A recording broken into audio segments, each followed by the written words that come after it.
महाराष्ट्र विधानसभा चुनाव में महायुति की शानदार जीत के बाद गठबंधन में मुख्यमंत्री के चुनाव को लेकर खींचतान जारी है। कई कॉम्बिनेशन को लेकर कयासबाजियां भी जारी है। सीएम के चुनाव को लेकर फिलहाल तो महायुति के सहयोगी दलों ने गेंद बीजेपी के पाले में डाल दिया है, लेकिन अब तक बीजेपी का फैसला सार्वजनिक नहीं हुआ है। इससे पहले गुरुवार को महायुति के प्रमुख नेताओं की बैठक अमित शाह के आवास पर हुई थी। माना जा रहा था कि इस बैठक के बाद महाराष्ट्र के नए मुख्यमंत्री का ऐलान हो जाएगा, लेकिन अब माना जा रहा है कि मुख्यमंत्री के नाम पर तीनों दल एकमत नहीं हो पा रहे हैं। एक तरफ तो एकनाथ शिंदे ने बीजेपी के सीएम कैंडिडेट को समर्थन देने का ऐलान कर दिया है, लेकिन महाराष्ट्र के पूर्व मुख्यमंत्री और बीजेपी नेता देवेंद्र फडणवीस के नाम की अब तक घोषणा नहीं होने से लोगों के मन में शंका बढ़ती जा रही है।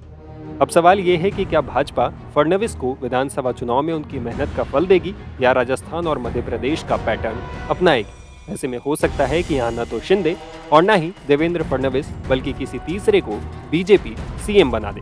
इस दावे के समर्थन में कई तर्क भी दिए जा रहे हैं। पहली बात तो ये कि शिंदे ने गेंद बीजेपी के पाले में डाल दी है, तो फिर बीजेपी ने अब तक देवेंद्र फडणवीस के नाम पर मुहर क्यों नहीं लगाई।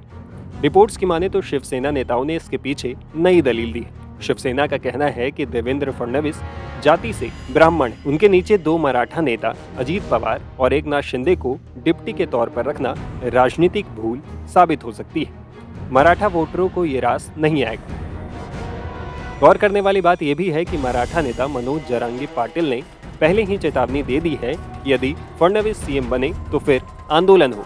ऐसे में फडणवीस के सीएम बनने से हो सकता है कि ओबीसी और मराठा समाज में तनाव बढ़ जाए, जो भाजपा को रास नहीं आएगा। ऐसे में माना जा रहा है कि बीजेपी फडणवीस के नाम पर भी एकमत नहीं हो पा रही है। दावा तो ये भी किया जा रहा है कि फडणवीस को बीजेपी केंद्रीय टीम में बड़ा पद देना चाहती है, इसलिए भाजपा प्रदेश में लो प्रोफाइल के विधायक को सीएम बना सकती है।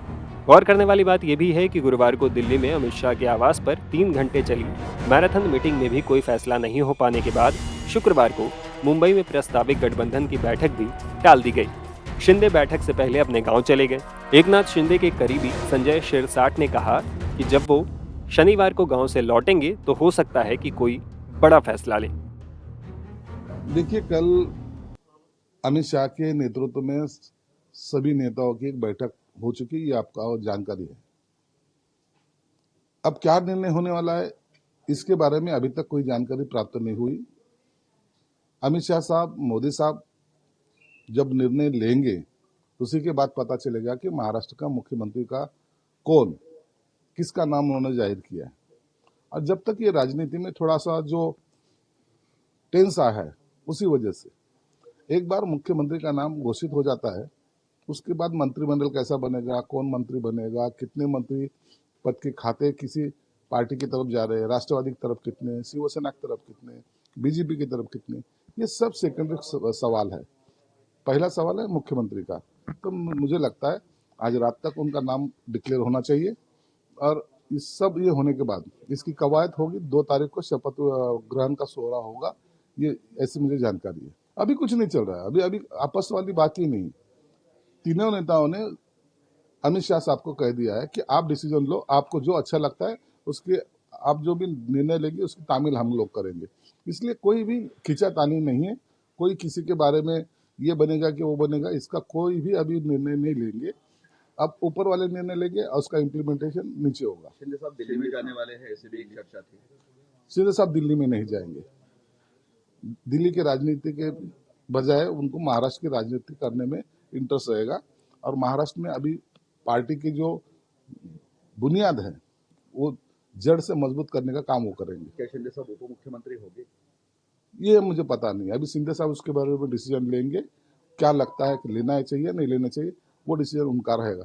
नहीं, सीएम साहब ऐसी जो भी राजकीय पेच प्रसंग आता है या तो उनको लगता है कि अपने को सोचने के लिए वक्त चाहिए तो वो उनका गांव को प्रायोरिटी देते हैं। दरेगांव जाते हैं, वहाँ ना उनका मोबाइल लगता है ना कुछ लगता है। एक आराम से एक बड़ा निर्णय लेने का रहा तो हमेशा वो दरेगांव गए हैं। शायद आज वो गए हैं, कल शाम तक कुछ तो निर्णय वो लेंगे जरूर। बड़ा निर्णय होने जा रहा है। बड़ा निर्णय तो लेंगे जरूर। ये पॉलिटिकल जो हलचल हो रही है, जो उथल पुथल हो रही है, क्या करना चाहिए नहीं करना चाहिए, उसके बारे में वो जरूर निर्णय लेंगे।